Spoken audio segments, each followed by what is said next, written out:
Hey you guys, how you doing? This is Richard Sachs. I'm your host on Lost Arts Radio Live. Thanks for spending a little time with us. I really appreciate it. It's an honor to be with you again this week. And I guess I have to issue a little bit of a disclaimer before getting into this week's material, because as you might have noticed, things in the outside world are a little intense right now with the crackdown and the censorship, and you know where that comes from, and we've been talking about where it's going, and not extremely cheerful, you know, among all the stuff that we could talk about. But the disclaimer is just that none of this is to make you feel depressed or hopeless or anything like that. It's just the opposite. I think it's strategic awareness to know what's going on in the world around you, so that you don't get, you know, unconsciously just blindsided by what happens.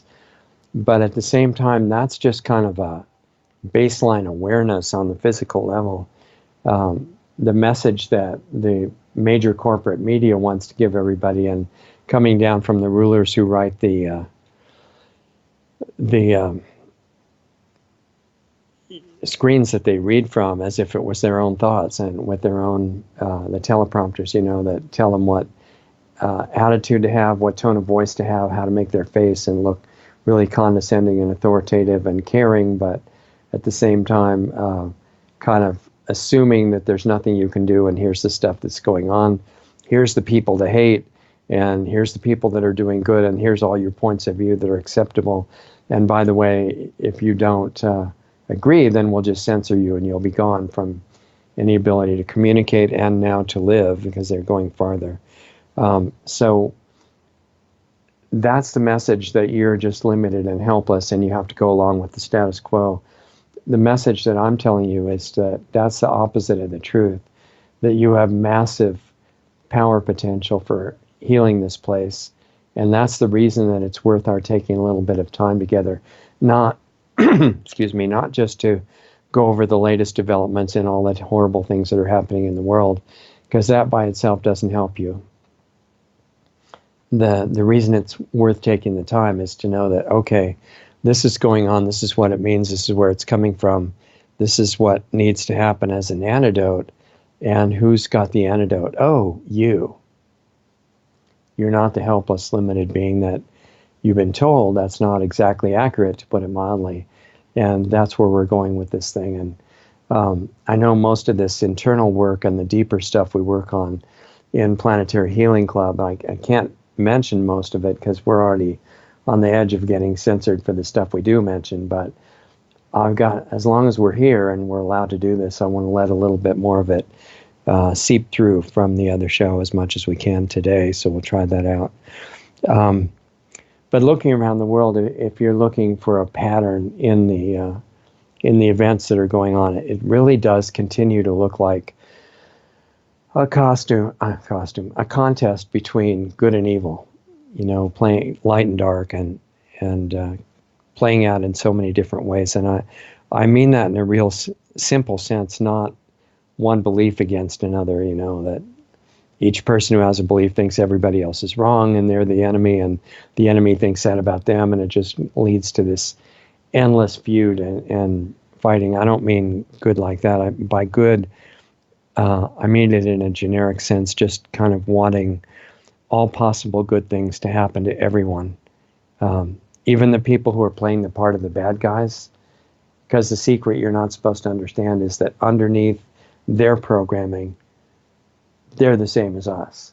And if we were looking out through their eyes and their past history and their emotional state, the drugs that they're on, whatever, you know, the family that they've got, the interaction, teaching they've had, all their past, if we were standing in those shoes, we'd be doing precisely what they're doing. So that there's really, if you understand that, there's no basis to look down on anybody anywhere in any circumstances, and to condemn anybody. There's no basis for that, let alone for God to do that. For us to do that as mere humans, there's no basis. It comes from false pride and misunderstanding. We're where we are, if we're not in the middle of that, basically by grace and good fortune, and that gives us more responsibility, not a position to condemn anybody. It's like, you may have heard of the phrase, loving your neighbor as yourself, and it's not some kind of it didn't originate with a religion, although different religions say it in different ways. It originated because under the surface, what's really happening is the other guy or the other woman or whoever you're looking at is you in another form, and how you feel toward yourself, whether you give yourself that same support or not, and have a chance to break out of the hypnosis, is going to be the same attitude you have toward the other person, because the other person's really you in another form. I know that is not in the category of world news, okay, but we're talking about taking what's going on in the world and trying to get something out of it. If you want an exhaustive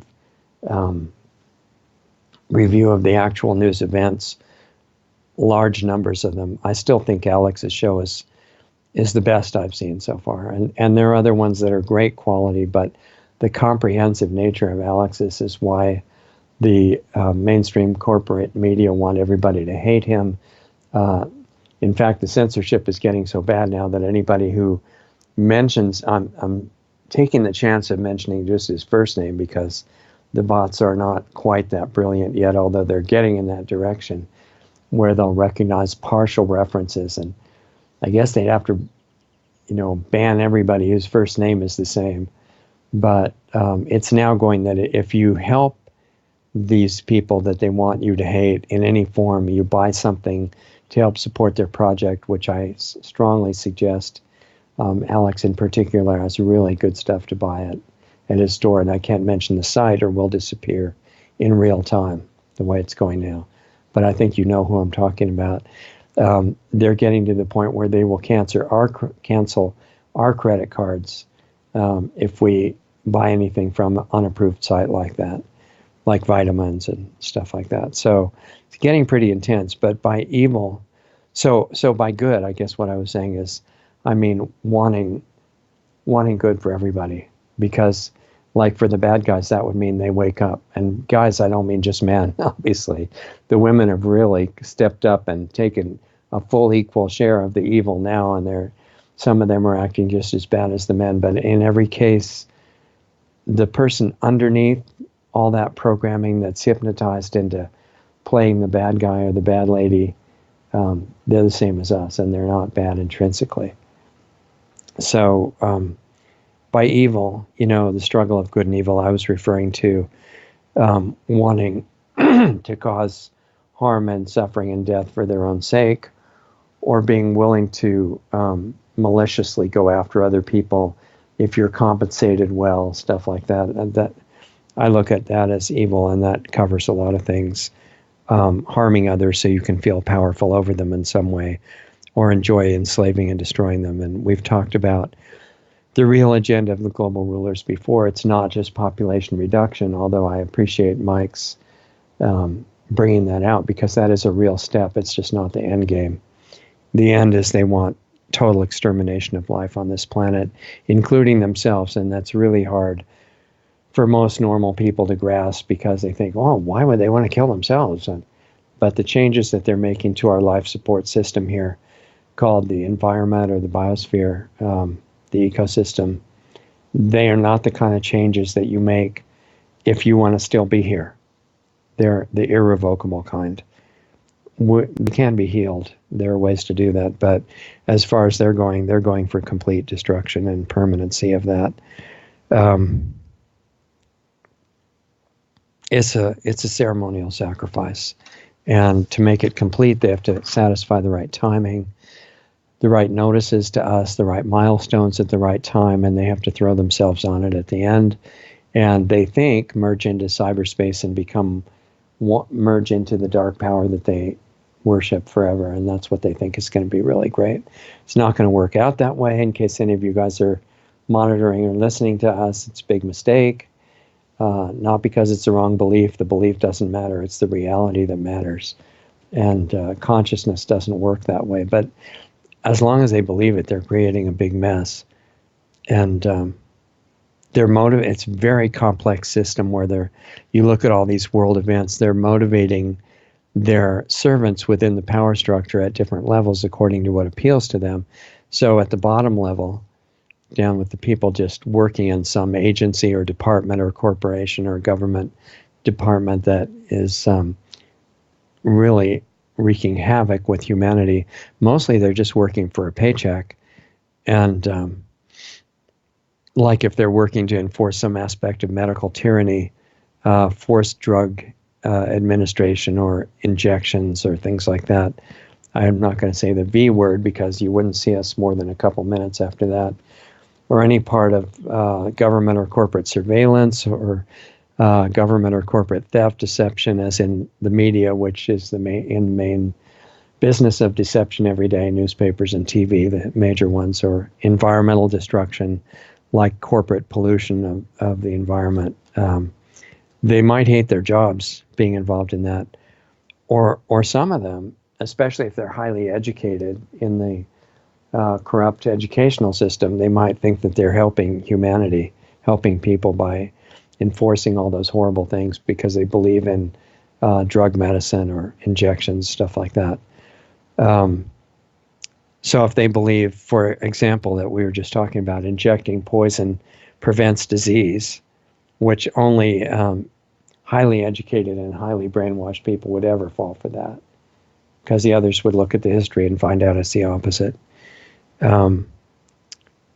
If they believe in that, then they might think that they're actually helping humanity, saving us from horrible plagues and terrible diseases like the ones they've been mentioning that used to be just normal and everybody got them and was fine.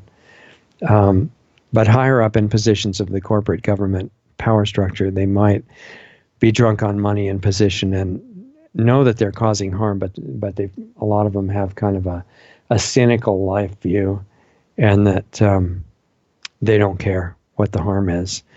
They don't believe in karma, reaping what you sow. You know, they trust that they're supported by the system and they're safe, so they can do whatever they want to humanity, and they kind of get off on that power that they're given, and they misuse it. But high up in the system, more of them are, I'd say they're high on the drug of evil, especially, and openly serve dark powers, and they believe the nature of reality is evil. I'm going through this as quick as I can because I've got, as usual, about 4 times as much as I have time to share with you here. So I'm skipping to the high points of my bullet points that I wrote down before the show and over the week. Anyway, they think that the dark power is the supreme God that controls everything and is totally evil. And some know about the population reduction and think that's really the goal. They're pretty high up in the system. But the highest ones of them on the human level know that the goal is to merge with that power forever. And in the process, they know the plan is to exterminate not just the humans, not just all life on Earth, but including themselves. And they're looking forward to it. And actually, it doesn't take incredible analysis to figure out that's what's going on. Anybody that has common sense left can see that's what they're doing. They're not just trying to reduce population and save the integrity of the life support system of the Earth for them as the remnant. They're ruining it all completely, intentionally, not as an oversight, not as a thing that science is trying to figure out how to do it right and save nature. It's just the opposite. They're methodically destroying life, not all at once, which they could do overnight with the technology that they have now, but that would ruin the whole ceremonial, sacrificial nature of it. They have to do it right, step by step, creating a lot of fear in the process. And the subtle elements that are required to get the credit they want.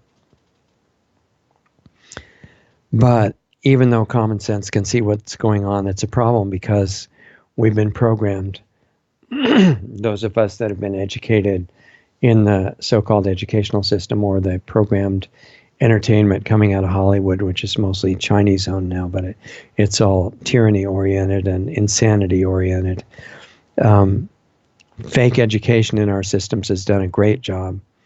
And to the now at this point, we have a hard time seeing what's right in front of our eyes. But the problem for our rulers is that not all of us are totally brainwashed and hypnotized. Some are protesting, and they're seeing at least part of what's going on.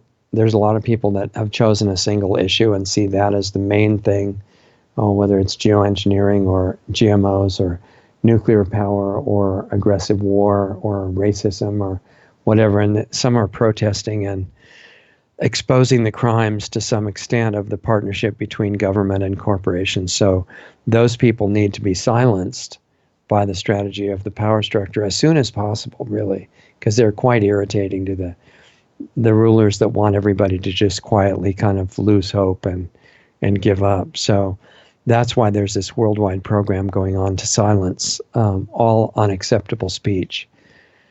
Like the guy that I always refer to as having a great news show, even though a lot of people hate him, it's mostly because either they don't understand or because they do understand and they don't want what he's teaching people to get out there. And the worldwide program to silence unacceptable speech now, as I was mentioning, says that if you do any business with somebody like that who's trying to support themselves by selling things, then you could lose your credit cards and all your other rights. And some of the people that work with him now are being banned by all these other corporations. And you can see how they all collude. Uber, for example, is banning some of the people who work with that news sites, so they can't get rides anywhere. There's some kind of a service called Google Eats or something like that that delivers food. Some of the people that work on that news site can't get their food anymore that way. I mean, it's getting pretty serious. It's and they feel like they have a green light because the current government and president are not visibly doing anything to stop that stuff. And hopefully they're going to, and they're building up to it, because the president and some of the people in the U.S. government, a small handful of them, are actually ethical people, and they know that some of this stuff is going on. But the major corporate media is full of, is all following the program in all inclusion. They're just reading off teleprompters that are all programmed from the same central bureaucracy, and they're told what they can't say, how to say it, how to look sincere, how to look authoritative and really concerned for you. Also, websites that are outside the system are not just being banned, but attacked on all levels, like the Uber thing, and their bank accounts are being taken and stuff like that. And it's really demonstrating the extent of the collusion and cooperation between all those corporations and government agencies to attack any voices of dissent together. They're actually allies. And they attack their sponsors and their credit and their banking and all the sources of survival. But now other levels of suppression are being added, as they attack the life support systems and the ability to communicate with customers, things like that, canceling your credit card if you deal with them. It's a new development, and it's going on at the same time as Microsoft, for example, coming out with a new version of Word that they've got almost everybody using right now. And it's going to change what you're typing to be politically correct in their view, as in real time. In other words, you type a phrase and it'll change it to be what they think you should believe. And there's a program called NewsGuard, and it's being installed in computers and devices to warn you. If you try to go to some news site or not just news site, but any website that they think you should not be able to see, they'll warn you, and then they'll block you, and then they'll report you for trying to go there. And it's beyond what was described in 1984 for any unapproved websites, and they'll be able to stop you from doing that. So one of the responses that's happening among people that understand these developments is that in various countries around the world, people are running for office or have already been elected and chosen that are not completely brainwashed, which is incredible. And some of them are called populist candidates or freedom candidates, people like that, or other names. But it's a great, inspiring, and encouraging development. You know, they had a president in Brazil who believes in national sovereignty and freedom and firearms rights, which are critically essential to maintaining the freedom. And we've talked about that before. We've had guests like Larry Pratt from GOA on the Sunday show, and hoping to get somebody from the other organizations that are under attack right now. The biggest one that has 3 letters in it, N is the first letter, and then after that there's an R, and later on there's an A. That organization is targeted for extermination right now, and they're trying to take away their bank accounts. In fact, the governor of New York talked more about that this week, and he said they've got this huge budget available to him, and he's using it with representatives from the state organization in New York to go after that private corporation that advocates firearms rights and exterminate them. And nobody's stopping any of that activity right now. That's another thing that the president and people in Congress need to be dealing with. So let's see what a real populist candidate would be like. You see right away that they're targeted by the system for destruction, but what would it be like if they were fully awake, and what would they talk about to get elected?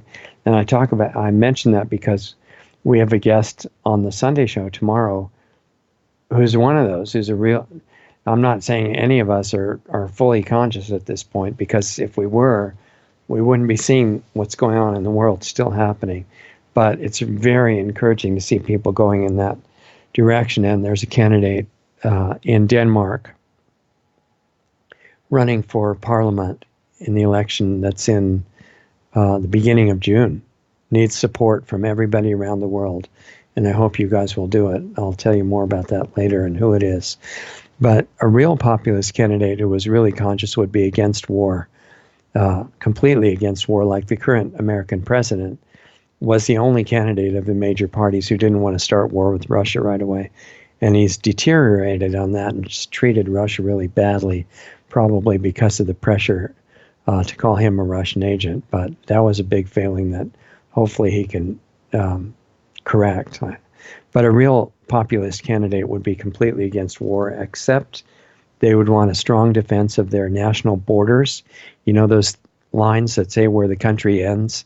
You would not let anybody in unless they were checked to not be an enemy of some kind, and then they go through the correct legal process. The United Nations is trying to convince everybody that that's not true, that borders are racist, and people are so dumbed down in America that they actually fall for that kind of stuff. But a real populist candidate would never use force, in military force or anything, except for defensive purposes. There'd be no occupation and invasion of other countries. Ron Paul talked about that a lot when he was running for president, but also when he was a congressman in Texas, from Texas. So an American populist candidate, you know, with that idea of the wars, you don't do wars except in real defensive situation, would shut down the military operation in Afghanistan right now, which the current president tried to do. And interestingly, both parties opposed that. They said, it's really important. Gee, I wonder who controls all those Congress people who said that. The war in Afghanistan is to protect the minerals and the heroin opium trade for the deep state spy agencies that have other black projects. That's what it's for. It's not a war against anybody that we're fighting for defensive purposes. It's to raise money from the drug trade. That's it. And a real populist candidate would say that not just through the fake media that try to twist it. He or she would set up meetings in the Oval Office 2 or 3 times a week and tell the people everything. I mean, not sensitive national secrets that would hurt the country, but everything about what's really going on, and wouldn't waste time relying on the corporate media that's assigned to destroy them.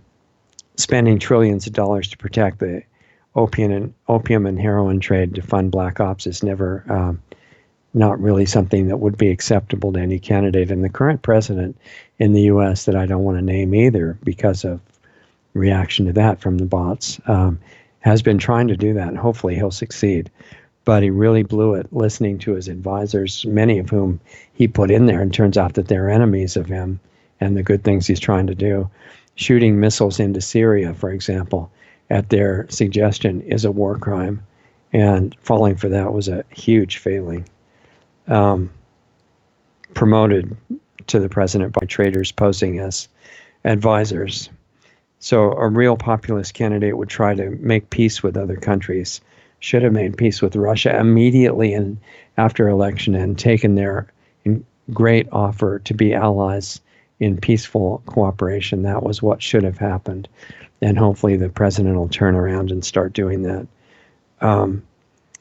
But even though they would cooperate with other countries, they would never sacrifice national sovereignty for this criminal idea that all the sovereignty is racist, and incredible nonsense that a lot of us fall for.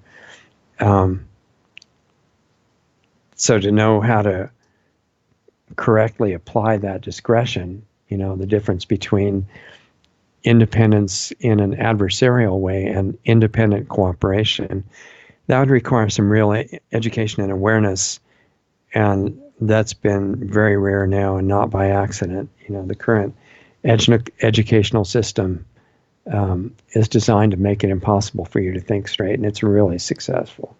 I know I'm in the middle of it and hoping to get out of it finally with, my sanity and still intact and growing, but that's against the purpose of the educational system. So a real populist would withdraw from all these criminal organizations that everybody thinks are so wonderful, like the UN and the EU and the WHO and the WTO, and any partnerships run by supranational bureaucracies that would override a country's own laws, such as trade organizations, under the guise of what's called free trade, in quotes. Free trade is a real misunderstanding, because if you have a country that is just enslaving and killing its people even more than the others, and they're working for practically nothing and being slave labor, you can't have free trade with a country like that. If you do, you're going to get destroyed, and all the industries are going to move to that country, and then you don't have any more national security. It's not complex, and you're supposed to not understand that. Before there was an income tax, which is actually unconstitutional in the U.S., there were tariffs that supported the country and built Washington, D.C. and all that. And now you're told that those are evil protectionist measures. Well, protection, if you're protecting something important and good, protection's actually good. It's not an evil thing. So we've been so brainwashed, it's really bad. Cooperation between independent sovereign countries, though, would be a normal, healthy pattern.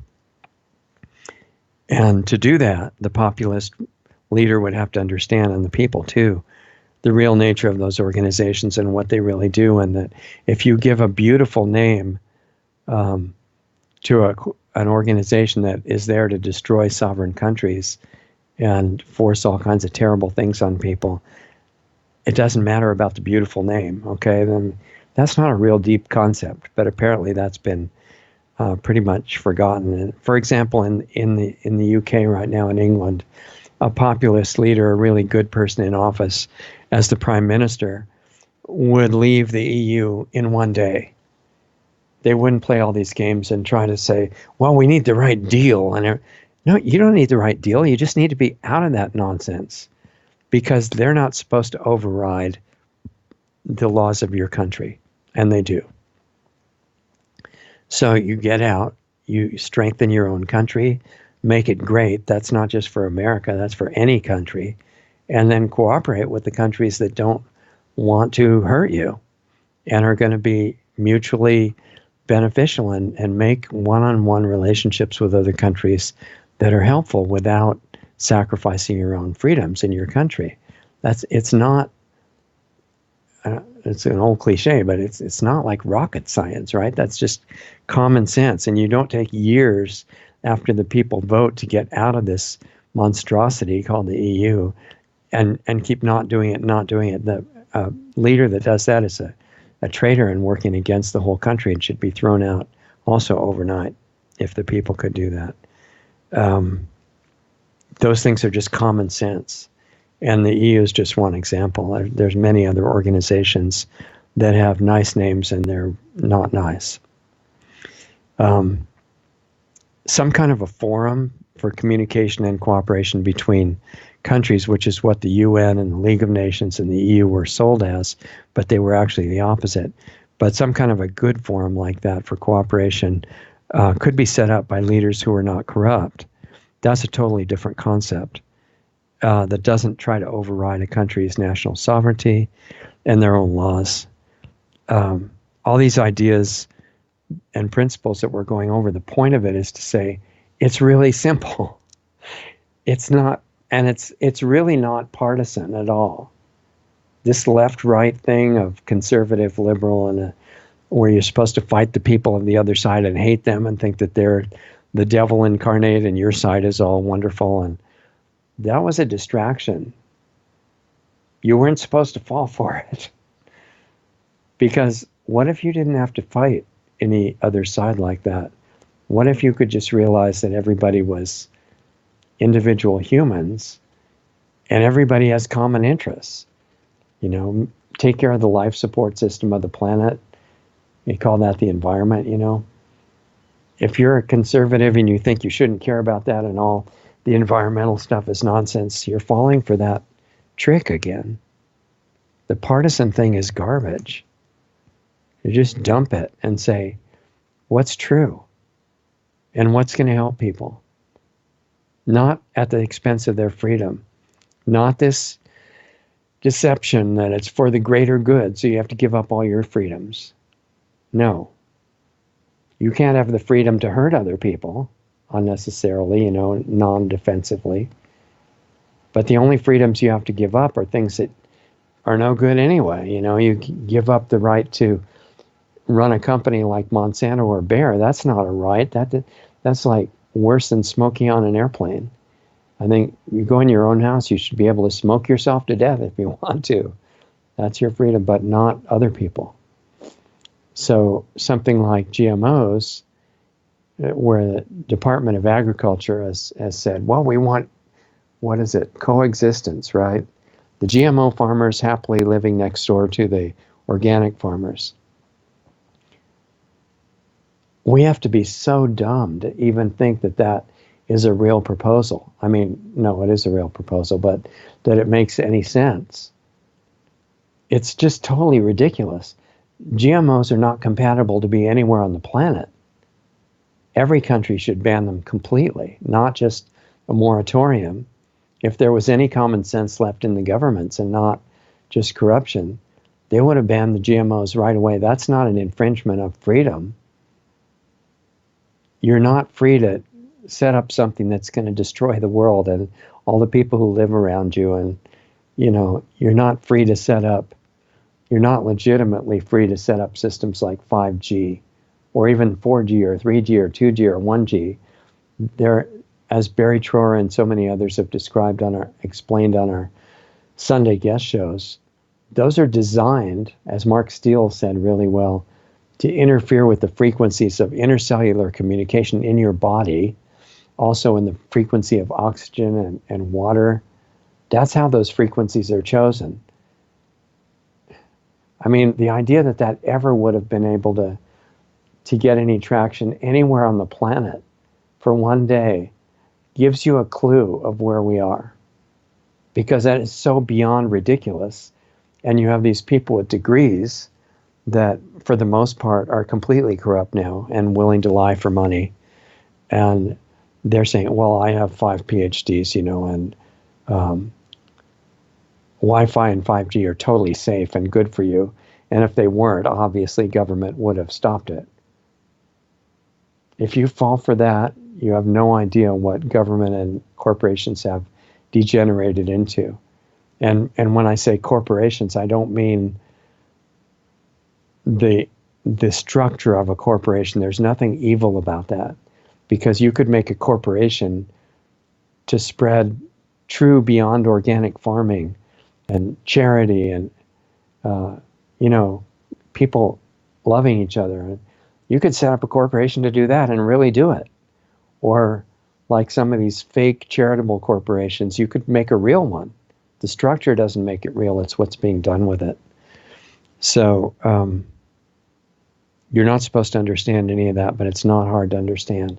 If you shake off the hypnosis and are brave enough to actually look at what's going on, the condition that people are in right now, being made into robots and zombies and malicious zombies that want to kill each other, then you start thinking, oh, wow, this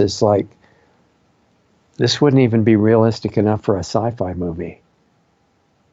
That's really where we are. And the only purpose of going over all this stuff is so that you can see what has to be healed and fixed and harmonized. And it can be. This is not to give up. That's the global rulers telling you should give up because you can't do anything. If they're telling you that, the opposite is true. So I'm just reminding you, you're not a temporary weak type being. There's things you can do much stronger than sign a petition, although that may be helpful too. So one of the suppressed subjects, one of the most suppressed subjects, I think, is the nature of how banking works. At the top levels of power, it's not about money at all. They already control all the money. They have unlimited wealth. But all over the world, they use a system of central banks. We've had G. Edward Griffin on the show and others that talked about how that works. Central banks are not there to give people money. They're not there to lend them new money to help them. They're there to steal all the real wealth by a process called inflation, creating boom and bust economies, which in America, for example, when the current central bank, called federal, which it's not, and it's not in the federal government, and doesn't use any of its own reserves. That was a fake name to make you trust it. They got in telling the people that no more economic boom and bust, we're going to control everything. And then the 1929 Depression happened and a whole bunch of other ups and downs after that. They're there to, the central banks and the fractional reserve banking, which is a totally criminal system, is there to control countries and governments and individuals completely. That's what they use money for at the top levels. It's not, what they're after is not money. But the people that work for them, the various levels in the system, they do care about the money. But a long time ago, the first banks were actually storehouses of precious metal, gold mainly, and I think silver too. And they gave out paper receipts. So you didn't want to carry around 10 pounds of gold in a bag on your belt. And besides, it's easy to steal and stuff. So you put it in the storehouse that the goldsmiths were the ones that owned those originally, and they gave you a receipt for the amount of gold that you gave them, and they kept it there. Kind of normal. That's what a bank should be. And I think subconsciously people think that's still what a bank really is. And it doesn't even have any relation to that now. It's the opposite. So that paper money that was receipts for the gold you left in the bank had real value because you could trade it for the gold anytime. These people talk about backing money with natural resources like oil and other things like that. That's not realistic, because backing a currency means you can take the paper and trade it in for the thing. And it's pretty hard to take the note, a $10 note or whatever, and trade it for a cup of oil. I mean, that's not going to happen. So the precious metals were the ones that worked the best. And in the beginning, it was honest, but then eventually fractional reserve banking took over. And what that is the goldsmiths who were keeping everybody's gold and giving them receipts realized after a while, nobody's getting their gold out. They're just using the paper. They don't even know if we've got the gold in here or not. What if we gave out 10 times or 100 times the amount of paper receipts for the gold that we really have. That way we would make, hundreds of percent or thousands of percent profit, and we'd end up taking everybody's wealth and giving out more receipts than the gold. And that became known as fractional reserve banking. That's in play right now in the US and most other parts of the world.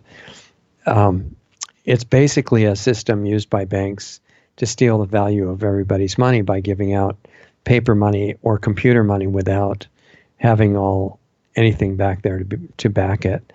And now the situation is, in fact, that there's not just less real wealth in the bank and the central bank to back the paper. There's nothing.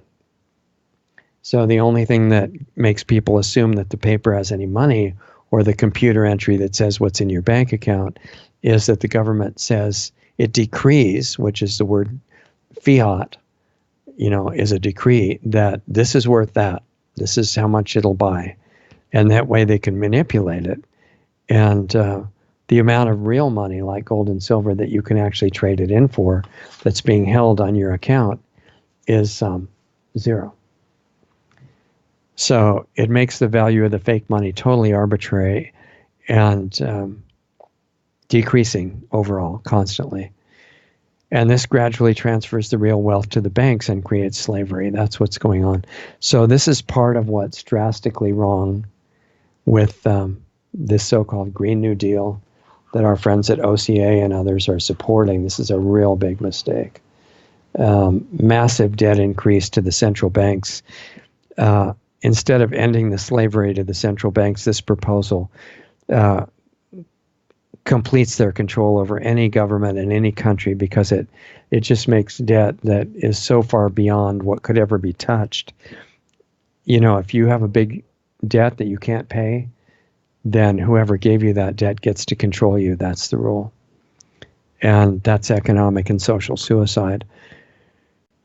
So there are ways, the Green New Deal talks about helping the environment, which is actually really important and has to be done.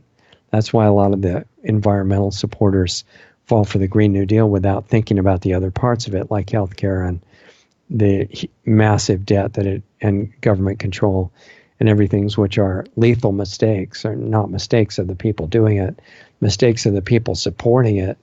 Just because it's called green doesn't mean that it's smart to do it. There are real ways to create and protect and heal the environment that create prosperity instead of disaster, but they involve breaking free of the system that is now shutting down free speech and calling it all hate speech, by the way. And people fall for that too. They think, well, yeah, it's bad to hate people, right? So it should be illegal. And who defines what hating anybody is? Well, the government, obviously, or the corporations like Facebook and the other big ones like that, Google and YouTube and everything. But they don't know history. This has been used by tyrannies all over the place in world history, Soviet Union and other places. But now they've added technology to it. So they can actually go into your computer, into your phone, after making everybody addicted to those technologies. And they can shut off your ability to say what you want to say. It's basically the social credit system. The one that's being developed first in China is already moving into all these other countries very fast, very aggressively. And it's making it so that they watch what you say and they determine what you believe and what your attitudes are.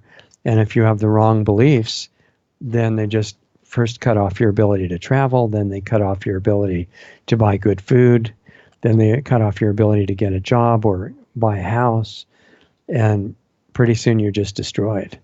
And that's already happening in America and a lot of other places. So, this is something that a lot of conservative people don't, so-called conservative labeled people don't understand. The environmental issue of really taking care of the environment is not just important, it's absolutely top priority. But not the way the Green New Deal says. I mean, not by becoming economic slaves and things. Right now, the environmental policy of the U.S. and most countries of the world is actually coming down to them from the top level rulers. The ones carrying out the ceremonial sacrifice, remember, that we talked about, they're the ones making the environmental policy. Why would they really want to protect the environment if they're involved in destroying life on Earth? They wouldn't. So what's the real policy? The opposite, destroying the environment intentionally. And in most countries, things that would actually heal the environment are forbidden. These stupid taxes, like in the Paris Climate Accord, what they were pushing, doesn't help the environment at all. It just steals more wealth from the people of various countries and gives it to the power structure that's destroying them. It's a really bad idea. And just because you call something a climate accord doesn't mean that it really is. It could just be straight theft, which is the case.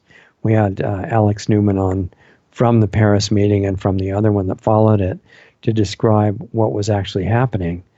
And it had nothing to do with helping the environment. In fact, you guys might remember the so-called Gulf oil spill that happened in the Gulf of Mexico in the U.S. It wasn't really a spill. It was intentionally drilling into a place that would allow high-pressure oil in massive quantity to come out and contaminate the Gulf of Mexico. And they did it knowing that would happen. And then Kevin Costner and a bunch of other people that had safe, harmless solutions, bacterial-based solutions and other things that would eat up the oil with no bad effect, no downside. Just like real medicine has no downside and no deadly effects. That's an incredible scam. But they were told to go away, rejected and silenced. Instead, this super toxic chemical called Corexit, that's a brand name, I don't remember the chemical formula of it, was sprayed all over the ocean because it had this great capability of hiding the problem. It dispersed the oil so you couldn't see the real magnitude of the issue. And just for good measure, they sprayed it over the people on the land. Unbelievable. Well, it's not unbelievable. It really is believable if you understand what's going on. So now people are eating the seafood out of the Gulf of Mexico, which is really not a good idea. And one of the most powerful ways to help heal the environment is change the power sources. And, you know, people like the ones supporting the Green New Deal are saying, yeah, that's true. You know, and they're right about this. They point out that nuclear power is not just insane, it's intentionally insane. Any, engineer or smart elementary school student would know that if you set up these nuclear plants like in Fukushima and all over America and South America and Europe and other places, eventually you're going to have multiple Fukushimas or worse, Chernobyls. It's guaranteed. It's just a question of when. It's not intelligent. It's what Einstein said was a hell of a way to boil water. That was a very mild commentary on it, actually. And the Green New Deal people who say that we shouldn't use oil or coal, they're not entirely wrong at all, even though there's no shortage of those things. But they're a really stupid, inefficient way to generate energy. Solar and wind aren't even very good. They have a lot of drawbacks and they're not very efficient. But compared to advanced magnetics and zero-point sources and water fuel for internal combustion engines, which have been totally proven, demonstrated all over the U.S. before the person demonstrated it was assassinated. The energy policy of the U.S. and most countries is stay on the dirty energies and then convince the people that really want to help the environment, like the Green New Deal people, that the solution is stop using energy. Die, basically. Get rid of don't drive your car, don't sell your RV or destroy your RV and kill it, and don't use heat or air conditioning like Obama told the people in Africa. If you use air conditioning and drive cars, the planet will boil over, so you have to use nothing. No, all the alternatives are already perfected. They've been available for more than 100 years, and you should look at Stephen Greer's recorded videos on YouTube. They are still there. A lot of long lectures that are totally worth listening to. And he's even set up a a safe place for inventors and reverse engineered people who are holding these clean and free energy sources to come to his place. I think it's in Virginia, and prove it. Demonstrate that it's replicable, that it's not just a scam like a lot of these that I've seen saying online, they have all this free energy device and all you have to do is become a member or something. Well, if they did, they'd either be dead or banned or silenced in some way. The fact that they're allowed to stay up there constantly so far guarantees they're a scam. And they've been developed, though, clean and free energy sources for more than 100 years in the hands of inventors or reverse engineered. And the deep state people watching this understand what I'm talking about. But anybody who tries to produce them is killed. They don't kill everybody who talks about it so far, but they do kill the people who try to, spread it out over the world. And Stephen Greer's idea, which you can see on YouTube, is that if one is replicable, they'll give some money to the inventor or the person holding the reverse engineered device, and they'll instantly release it open source, so it can't be stopped. I think that's a really good idea, but not one person has been brave enough so far to bring up one of these technologies to Stephen's system. So far, they're all too scared.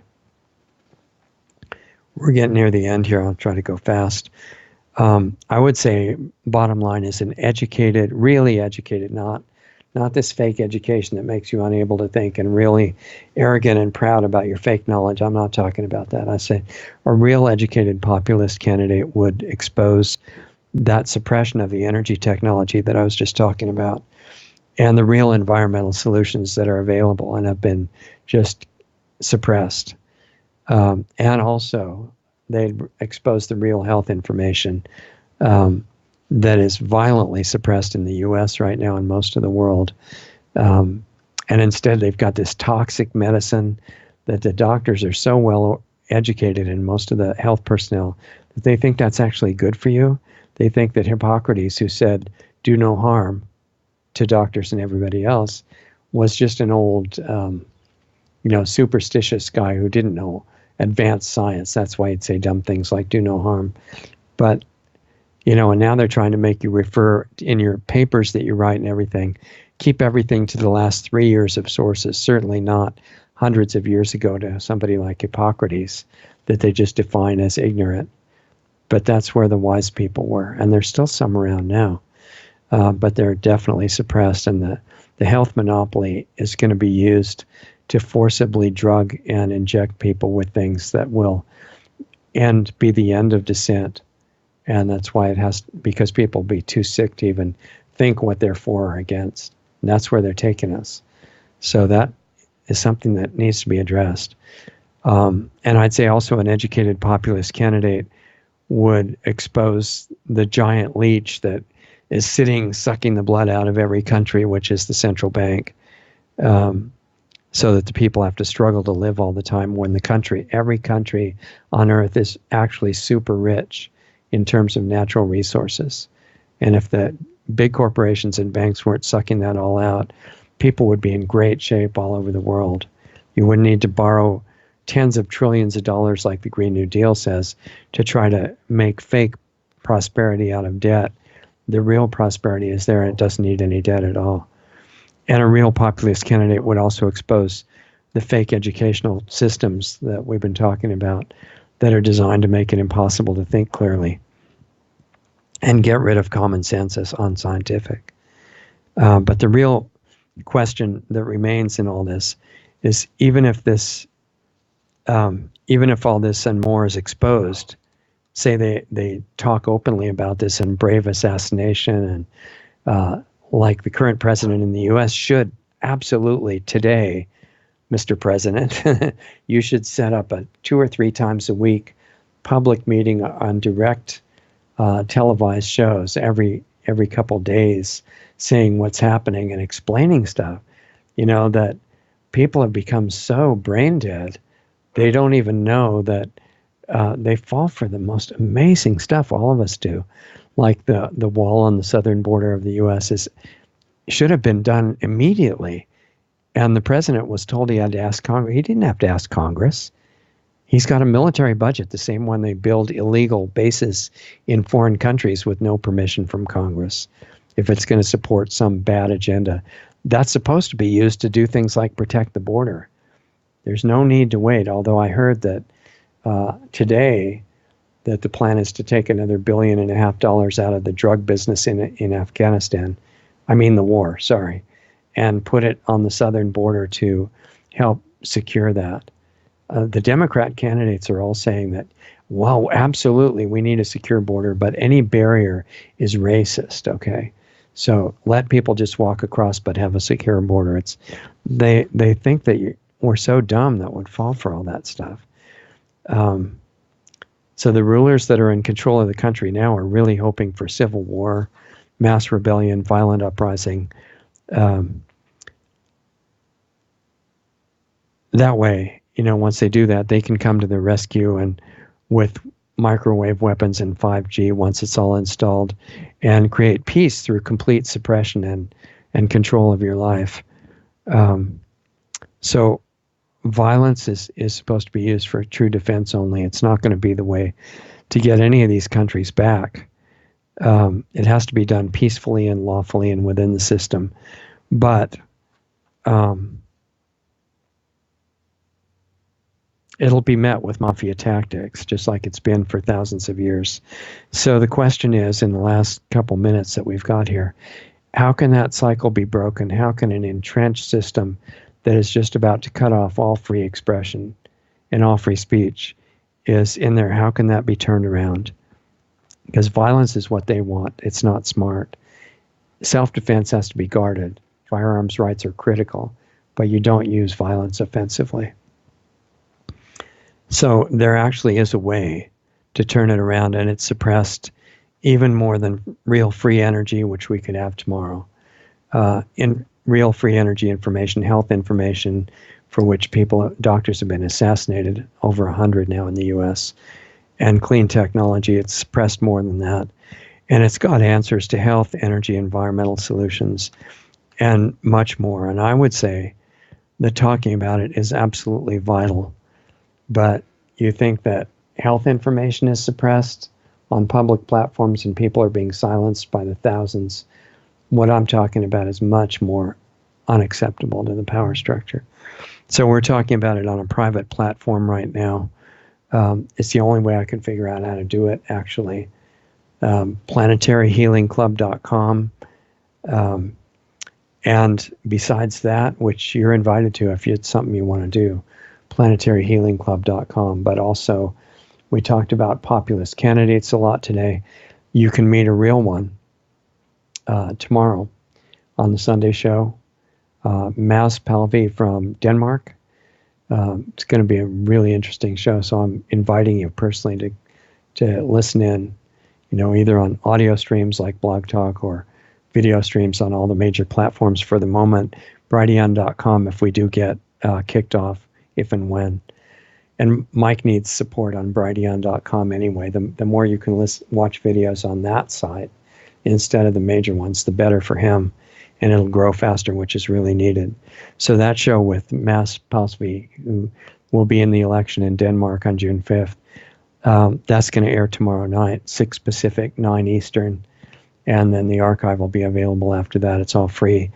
And Planetary Healing Club meets in half an hour from now. We're just about done with this. And if you're up to that and you want to start some personal work to open up, because the main message here is not all the bad things that are happening. The main message is you're the hero of the movie that we're waiting for, that we're in the middle of this sci-fi thing that they call real life. That's you. And the only reason that you don't fully experience it yet is programming. That programming can be dissolved for real. It's not a drug that does it either. It's consciousness. And that's what we talk about there. So if you're up to it, join us in 30 minutes from now, PlanetaryHealingClub.com. You'd have to act really fast to get into today's meeting, but if you feel like it, you can come. And there's no commitment there at all. You can quit anytime you don't like it. But it's not worth your time as a spectator sport. That's an action platform. And if you do the internal work, whatever other program that you're working on, protesting GMOs or trying to stop geoengineering, that all becomes more effective if you do the work inside. It's a big secret, but it's time to have that secret opened up. planetaryhealingclub.com. And I will see you on this show next week, God willing, and I hope you have a great week. I'll see you then.